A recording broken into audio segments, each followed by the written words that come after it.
감사하겠습니다. 자, 앞뒤적으로 한번 인사하도록 하겠습니다. 사랑하고 축복합니다.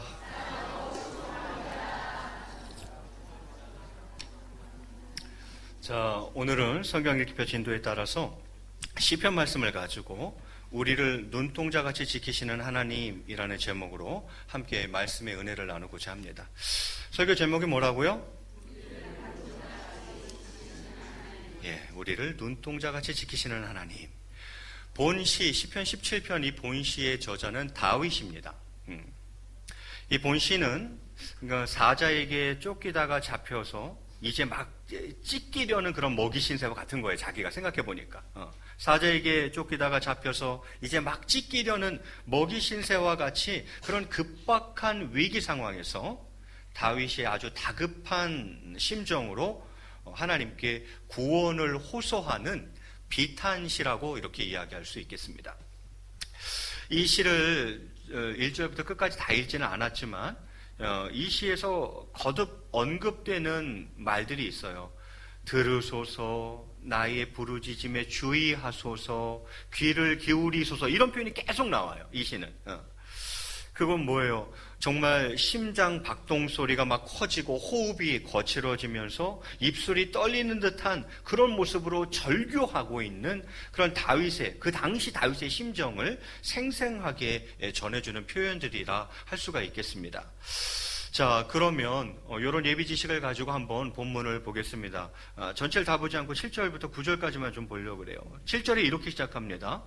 주께 피하는 자들을 그 일어나 치는 자들에게서 오른손으로 구원하시는 주여, 주의 기이한 사랑을 나타내소서, 이렇게 다윗이 기도합니다.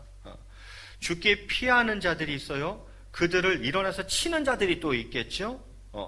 그러니까 주님께 피하는 자들을 그 일어나 치는 자들에게서 오른손으로 구원하시는 주여, 주의 기이한 사랑을 나타내소서, 이렇게 다윗이 이야기합니다. 오른손은 무엇입니까? 하나님의 능력, 권능을 상징합니다. 주의 기이한 사랑을 뭘 말하는 것입니까? 이 전 성경에는 아예 인자라고 딱 나와 있었어요. 이것은 헤세드를 이야기하는 것입니다. 그러니까 다윗이 뭐라 그러는 거예요? 주님, 제가 주님께 피합니다. 일어나서 치는 자들에게서 당신의 그 능력으로, 당신의 그 권능으로, 그 오른손으로 나를 구원해 주십시오. 저에게 인자를 베풀어 주십시오. 이렇게 다윗이 기도하고 있는 거죠. 그러면서 8절 말씀에 보면 다윗이 이런 표현을 쓰고 있습니다. 우리 8절은 한번 같이 읽겠습니다. 8절이요. 시작.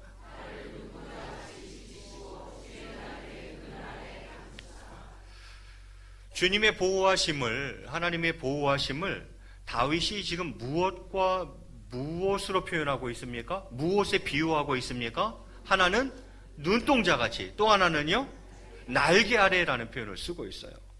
먼저 나를 눈동자같이 지켜달라. 눈동자는요, 신체의 가장 중요한 부분입니다. 눈이 보배라는 말이 있죠. 우리의 오장육부를 값으로 환산한다면 가장 높은 가격이 눈입니다. 그만큼 중요한 거예요. 자, 눈동자는 신체의 가장 중요한 부분인데 하나님께서 그의 백성을 얼마나 조심스럽고 또 안전하게 인도하시는가를 잘 나타내 줍니다. 그리고 주의 날개 그늘 아래 감추사, 또 이런 표현을 쓰고 있어요. 마치 독수리가 자신의 날개 아래에 새끼를 숨겨서 보호하듯이 하나님께서 이스라엘을 극진한 사랑으로 보호하심을 나타내주는 표현인 것이죠. 그러니까 다윗이 이렇게 기도하는 거예요. 하나님, 제가 주님께 피하는데요, 일어나서 나를 치려고 하는 자들이 있습니다. 그러니 하나님, 당신의 권능의 오른손으로, 능력의 오른손으로 저를 지켜주세요. 저에게 인자, 헤세드의 그 은혜를 베풀어 주세요. 저를 눈동자같이 지켜주시고 저를 주님의 날개 아래 감추어 주세요. 이렇게 이야기하는 거죠. 그리고는 9절에 이렇게 기도합니다. 내 앞에서 나를 압제하는 악인들과 나의 목숨을 노리는 원수들에게서 벗어나게 하소서, 이렇게 이야기를 합니다.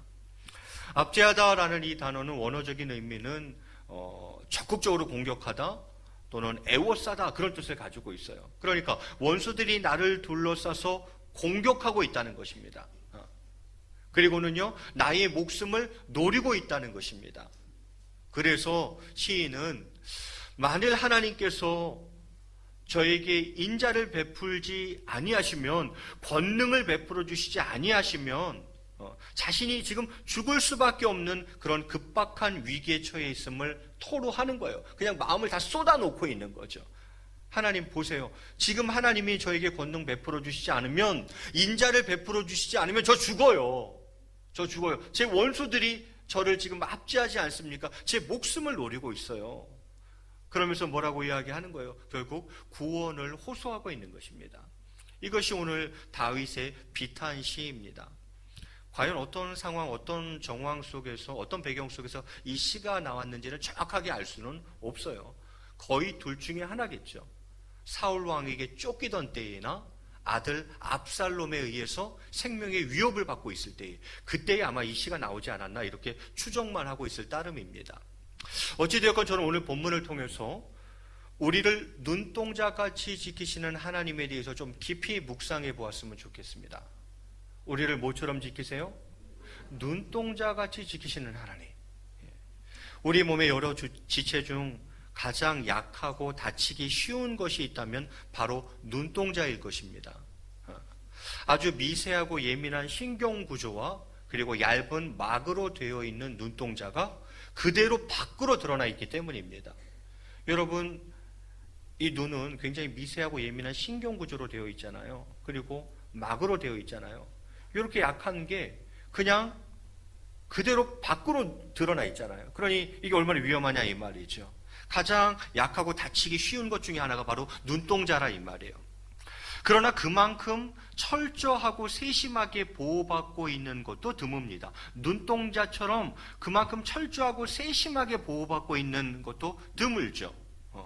우리 몸을 만드신 하나님께서는 지극히 연약하고 예민한 눈동자를 보호해 주기 위해서 눈동자 주위에 여러 가지 보호 기능을 하는 것들을 함께 만들어 주셨습니다.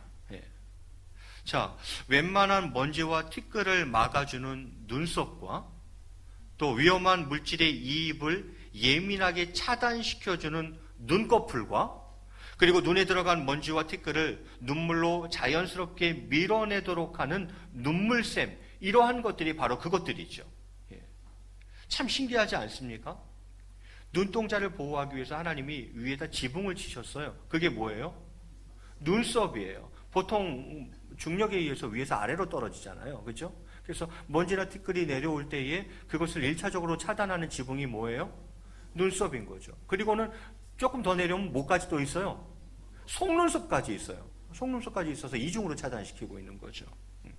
거기다가 눈꺼풀이 약한 우리 몸의 지체이기 때문에 그 앞에 눈동자가 약한 지체이기 때문에 그 앞에 샷다를 해놓으셨어요. 샷시를 하셨죠. 그게 뭔 거예요? 눈꺼풀이죠. 눈꺼풀을 해두신 거죠. 자, 그렇게 했음에도 불구하고 이물질이 들어왔네? 그러면 어떻게 되도록 작동하죠? 눈물이 나도록 하는 거예요. 눈물샘이 있어서 눈물이 나도록 해서 그 티끌이 흘러나가도록 이렇게 해놓으셨다라는 거예요. 그런데 하나님께서는 바로 이렇듯 세심하고 철저하게 보호받는 눈동자와 같이 그렇게 우리를 지키신다는 것입니다. 이에 저는 오늘 마치 눈동자와 같이 우리를 지키시는 그 하나님의 철저하고 세심한 보호에 대해서 여러분과 같이 한번 깊이 묵상을 해보려고 그러는 거예요. 자, 먼저는 하나님께서는 우리를 눈썹의 역할을 하시며 지키십니다. 앞에서도 잠깐 언급했지만 눈 위의 눈썹이나 속눈썹은 눈동자 위에서 항상 먼지와 티끌들을 차단시켜주는 역할을 합니다. 그런데 우리 하나님께서도 그러한 눈썹의 역할을 하시며 우리 성도들을 지키고 보호해 주십니다. 신명기 32장 10절에 보면 이렇게 기록되어져 있어요. 여호와께서 그를 황무지에서 짐승이 부르짖는 광야에서 만나시고 호위하시며 보호하시며 그 다음 뭐라고 되어 있어요? 자기의 눈동자같이 지키셨도다, 이렇게 기록하고 있어요. 하나님이 우리를 그렇게 지키신다는 거예요. 그런데 재밌는 것은요, 이렇게 말씀을 묵상하다 보니까 그런 생각이 드는데, 재밌는 것은 눈썹과 속눈썹이 보여요, 안 보여요? 안 보인다는 거예요. 눈썹과 속눈썹은 안 보입니다. 자기가 보기에, 내가 보기에. 여러분 자기 눈썹이 보여요 지금? 속눈썹이 보여요? 자신의 눈썹이나 속눈썹이 보이면 그거 이상한 거예요? 그거 뭐 문제 있는 거예요? 안 보입니다. 예. 보이지는 않지만 그럼 눈썹이 없어요? 속눈썹이 없는 거예요? 보이지는 않지만 있어요. 항상 우리 곁에 함께 하시며 우리를 해치고자 다가오는 크고 작은 죄와 불의의 유혹과 공격들을 알게 모르게 차단시켜 줍니다. 여러분, 눈썹이, 속눈썹이 먼지나 티끌을 차단시켜 주고 있다는 것을 알고 계셨습니까? 그거 잘 몰라요. 의식하지 못한다 이 말이에요. 잘 의식하지 못해요. 그냥 눈썹이 있구나, 속눈썹이 있구나, 이 정도 거울 보고 아는 것이지, 일단은 그게 안 보인다는 거. 그럼 없나? 아니요. 그럼 분명히 있어요. 그럼 뭘 하지? 먼지와 티끌을 차단하죠. 그런데 그걸 내가 인식하고 있나? 거의 인식 못하고 살아가죠.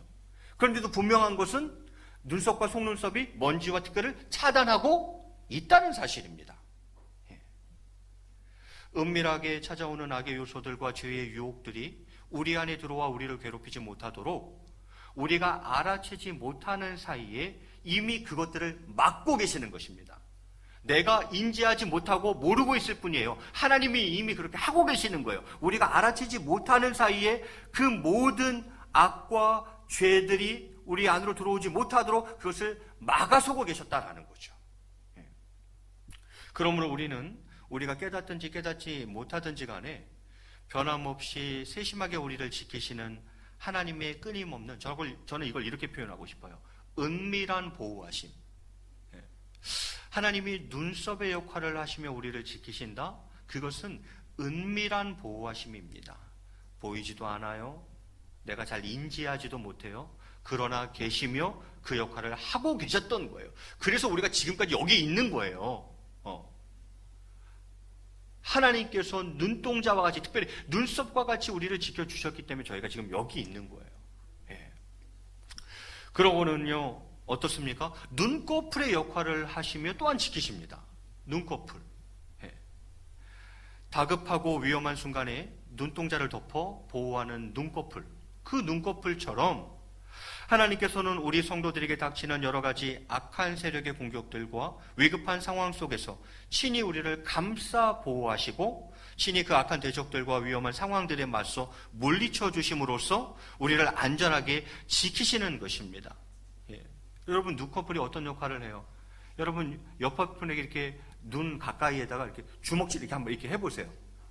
이렇게 해보세요. 그러면 어떻게 돼요? 진짜로 때리지 마시고요. 그냥 깜짝 놀라게 눈앞에다 대고 이렇게 한번 해보세요. 그거 어떻게 되는가? 예. 주먹질을 하면요, 눈꺼풀이 어떻게 돼요? 내려와요. 거의 반사적으로 감깁니다. 내가 감아야지. 위험해. 감아야지 해서 지금 눈 감으신 분 계신 것 같아요? 아니요. 그렇게 해서 감은 게 아니에요. 그냥 거의 반사적으로, 그냥 자동적으로 눈꺼풀이 착 내려온단 말이죠. 예. 이것도 눈 안 깜빡거리면 그게 이상한 거예요. 이게 정상인 사람은 그런 상황에서는 자기가 의식하지 못해도 거의 반사적으로 눈꺼풀이 눈동자를 탁 카바칩니다. 이렇게 되어 있어요. 도저히 감당할 수 없을 것 같았던 악한 세력의 공격들과 위험한 순간들이 하나님의 간섭과 역사하심으로 그리 어렵지 않게 지나가 버림을 체험한 적 없으십니까? 눈꺼풀처럼 우리를 보호하셨던 겁니다. 죽을 것 같이 암담한 상황 속에서 하나님의 도우심으로 어느 순간인가 아무 상함도 없이 빠져나와 있음을 발견한 적 없으십니까? 하나님께서 눈꺼풀처럼 우리를 지키고 보호하셨던 것입니다. 그렇습니다. 우리 모두는 거의 반사적으로 당신의 사랑하는 자녀들을 크신 능력으로 감싸시고 철저히 품어주시는 그 하나님으로 인해 어떠한 위험과 두려운 공격과 상황 속에서도 담대할 수 있는 것입니다. 마지막으로는 하나님께서 눈물샘의 역할을 하시며 지키십니다. 어느 순간인가 들어왔어요. 어느 순간인가 들어와 아픔과 곤혹감을 주는 해로운 이 물질을 눈물로서 자연스럽게 씻어 내보내게 하는 그 눈물샘, 그 눈물샘과 같은 역할을 하시면서 하나님께서는 그렇게 우리를 지키고 보호하신다 이 말이죠. 때로는 우리가 스스로 허용한 우리 안의 죄와 불의로 인해서 우리가 스스로 허용한 거예요. 그래서 들어온 먼지와 티끌인 거예요. 그 우리 안의 죄와 불의로 인해서 우리에게 아픔과 고통을 주심으로써 우리가 그 아픔과 고통을 통해서 자복하고 회개하는 눈물을 뿌리게 하여서 자신을 정하게 하고 그럼으로써 더 큰 상처와 돌이킬 수 없는 위험에 빠지지 않도록 하시는 것입니다. 자, 눈썹이 있는데요. 속눈썹이 있는데요. 눈꺼풀이 있는데요. 그런데도 먼지와 티끌이 들어왔네. 작은 돌멩이 알갱이가 튀어서 눈 속으로 들어갔네. 그러면 하나님께서 어떻게 하시죠? 눈물을 흘리도록 하신다는 거예요. 그래서 그 돌멩이가 흘러나가도록 그 눈물을 따라서 그 이물질이 바깥으로 배출되도록 하신다는 거죠. 그럼 눈물을 안 흘리게 하시면 어떻겠어요? 눈 다 상하는 거예요. 눈물을 흘리게 하시는 이유는 무엇입니까? 눈을 보호하기 위해서 그랬던 거예요. 더 큰 상처가 나지 않도록 하기 위해서 그랬던 거예요. 하나님, 왜 저를 눈물 나게 하십니까? 왜 눈물 나게 하시는지 아세요? 여러분을 지키고 보호하시기 위해서 그러는 거예요. 그걸 아셔야 돼요. 우리에게는 수도 없이 많은 영적 실패와 고난과 아픔이 찾아옵니다. 그때마다 우리는 눈물로써 하나님께 매달리고 간구해야 하며 그리할 때 그 모든 고통을 없애주시고 보다 의롭고 복된 길로 이끄시는 하나님의 보호의 손길을 깨닫게 되는 것입니다.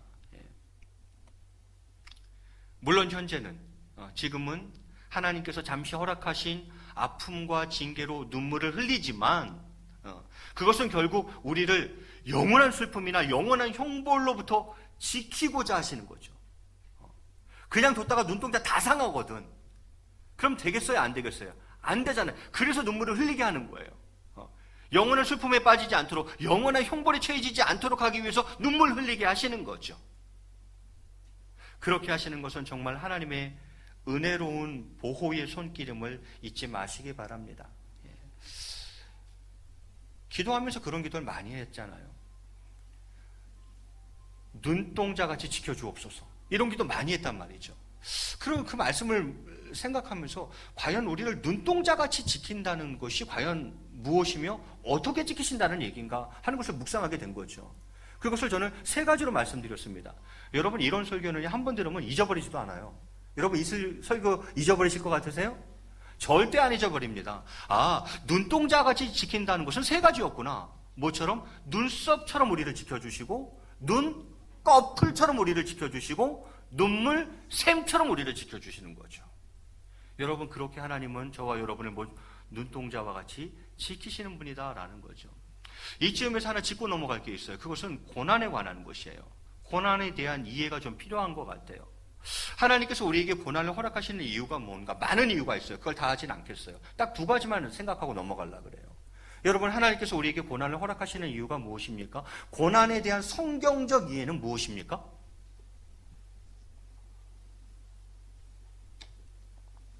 그 첫 번째는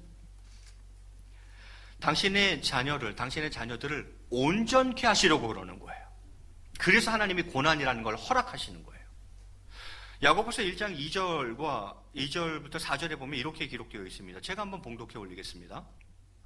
내 형제들아, 너희가 여러 가지 시험을 만나거든 온전히 기쁘게 여기라, 이렇게 되어 있어요. 먼저 너희가 여러 가지 시험을 만나거든 뭐 하라고요? 기쁘게 여기라. 그냥 기쁘게 여기지도 말고 어떻게 해요? 온전히 기쁘게 여기라. 이게 무슨 말이에요? 하나님, 시험이 닥쳤는데 고난 때문에 힘들어 죽겠는데 기뻐하라고요?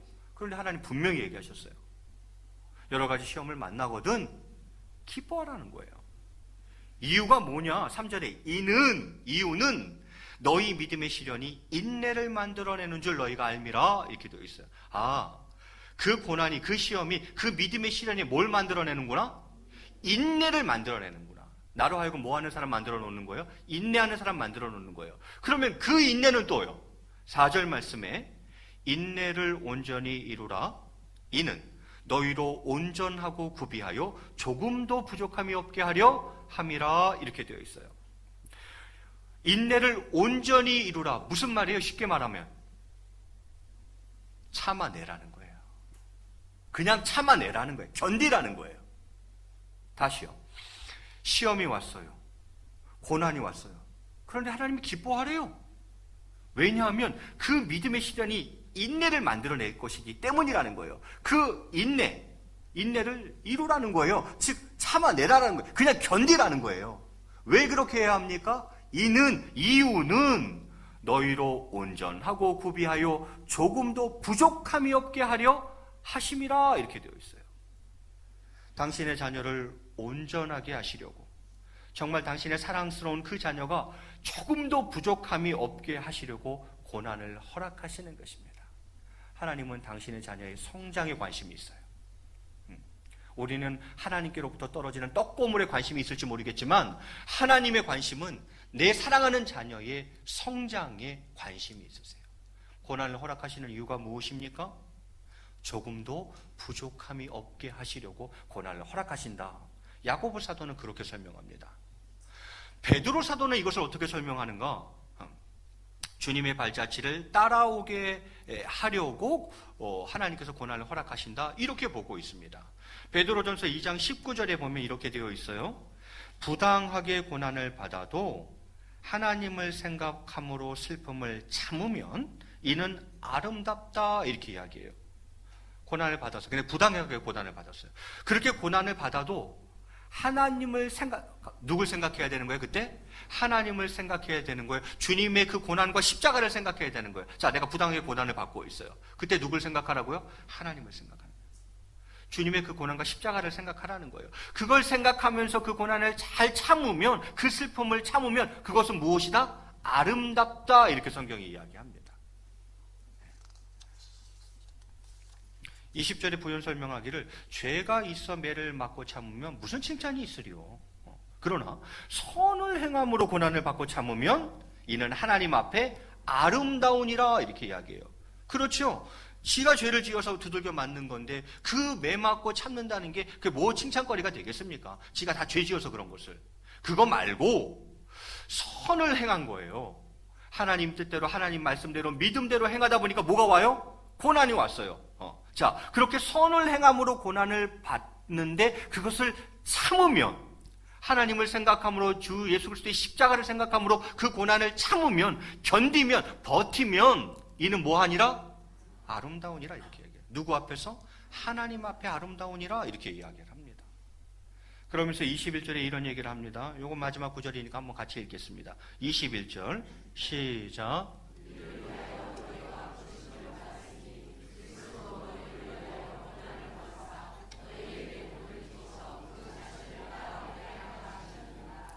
지금 베드로 사도가 고난에 대한 굉장히 독특한 시각을 제시하고 있어요. 이거 보세요. 이를 위하여 너희가 부르심을 받았으니 이렇게 되어 있어요. 무슨 말이에요? 심지어 이를 위하여, 즉 고난을 위하여 너희가 부르심을 받은 거라는 거예요. 너희 하나님 왜 불렀다는 거예요? 고난받게 하려고 불렀다는 거예요. 황당하지 않습니까? 그런데 이게 성경이에요. 심지어 고난을 위하여 너희가 부르심을 받은 것이다 라고까지 말씀하고 있어요. 그리고 그리스도도 너희를 위하여 고난을 받으사 너희에게 본을 끼쳐 그 발자취를 따라오게 하려 하셨다 이렇게 말씀을 합니다. 예수님이 우리를 위해서 고난 받으셨어요. 그렇게 고난 받으신 이유는 우리에게 그렇게 본을 끼쳐서 자신의 발자취를 따라오도록 하게 하려고 예수님도 고난 받았다. 베드로가 이렇게 이야기를 하는 거죠.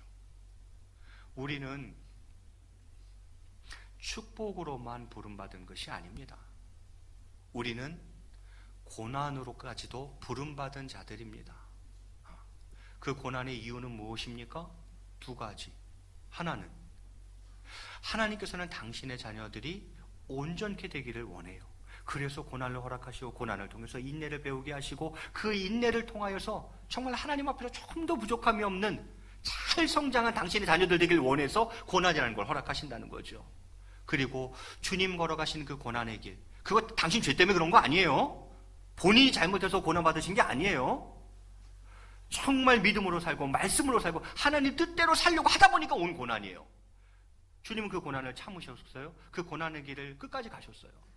주님이 그렇게 하신 이유는, 하나님께서 우리에게 고난을 허락하시는 이유는 그렇게 주님의 발자취를 뭐하게 하려고? 따라가게 하려고 우리에게 고난을 허락하셨다. 베드로는 이렇게 해석해내고 있습니다. 예. 여러분, 고난에 대한 성경적 이해가 꼭 필요합니다. 그렇지 않으면 고난이 닥쳤을 때 헷갈려요. 휘청휘청해요. 그래서 먼저는 고난에 대한 정확한 성경적 이해가 전제해야 돼요. 말씀을 정리하고자 합니다. 사랑하는 성도 여러분, 하나님께서는 우리를 철저하고 세심하게 지키고 보호하십니다. 우리가 평안할 때는 하나님의 보이지 않는 은밀한 보호의 손길이 그 평안함을 이루고 계신 것입니다. 요즘 나 왜 이렇게 평안하지? 하나님이 여러분을 지키셔서 그러는 거예요. 그냥 평안한 게 아니에요. 또 우리가 어렵고 고통스러운 위기의 순간에 처해 있을 때에도 하나님의 강력하고 의로운 보호의 손길이 함께하고 계신 것입니다. 그러므로 우리는 언제 어디서나 그렇듯 눈동자와 같이 우리를 지키시는 그 하나님으로 인해서 참된 평안함과 담대한 믿음의 용기를 가질 수 있는 것입니다. 아니, 가져야 하는 것입니다. 눈동자같이 우리를 지키시는 하나님으로 인해서 참된 평안과 담대한 믿음의 용기를 가져야 하는 것입니다. 눈썹처럼 알게 모르게 우리를 지키시고, 눈꺼풀처럼 평안한 일상의 생활 속에서나 위급한 상황 속에서나 그 보호의 손길을 늦추지 않으시고, 눈물샘처럼 때로는 일시적이고 작은 아픔과 눈물을 통해서라도 더 영원하고 큰 슬픔과 절망에 빠지지 않도록 보호하시는 하나님의 세심하고 철저한 관심과 사랑과 은혜로 인해서 항상 기쁘게 감사 찬양할 수 있는 것입니다. 이 시간 간절히 바라옵기는 고난에 대해 성경적으로 깊이 묵상하고 우리를 눈동자같이 눈썹처럼 눈꺼풀처럼 눈물샘처럼 보호하시는 하나님을 신뢰하면서 감사하며 찬양하며 담대히 앞으로 전진해 나아가는 저와 여러분 꼭 다 되시기를 주님의 이름으로 간절히 축원을 드리겠습니다. 우리 앞뒤 좌우로 눈동자 좀 한번 보시죠. 그러면서 우리 한번 인사합니다. 하나님께서 당신을 눈동자같이 지키실 것입니다.